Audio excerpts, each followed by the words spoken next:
Kalau di kasus itu orang justru jasa palsu ini saya lihat itu tidak benar.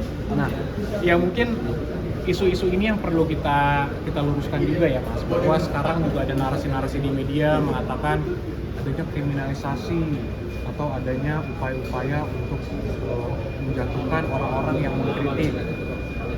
Ini perlu saya sampaikan di sini bahwa kriminalisasi itu kan ketika ada suatu perbuatan yang bukan merupakan tindak pidana atau tidak ada peristiwa apapun kemudian dijatuhkan tindak pidana di situ, dikenakan seakan-akan itu tindak pidana, itu kriminalisasi. Di kasus ini kan kalau menurut pandangan kami itu clear, perbuatannya ada semua, sudah kita laporkan juga.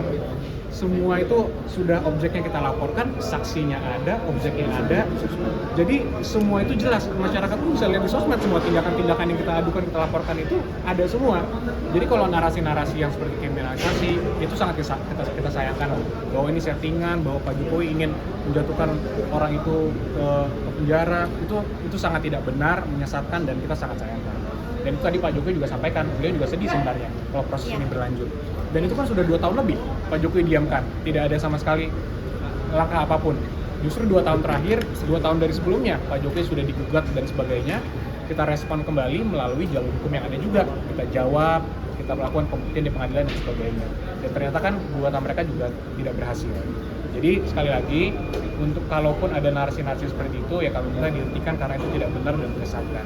Karena kalau ada mahasiswa hukum justru yang menghubungi saya, Mas, ngomong ke saya, kalau kriminalisasi bukannya justru Pak Jokowi yang dikriminalisasi, ijazahnya ada asli, tapi seakan-akan dari media di framing seakan-akan itu palsu.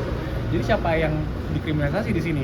Jadi kalau ada pihak-pihak narasi-narasi yang mengatakan, oh ada kriminalisasi Pak Jokowi, ini semua yang dilaporkan ini seakan-akan ini diperiksa tanpa ada dasar hukum yang kuat, ya ini sangat tidak benar lah. Kita semua juga bisa melihat kok tindakannya jelas ada. Nanti terbukti atau tidak, ya kita serahkanlah kepada aparat penegak hukum untuk mendalaminya.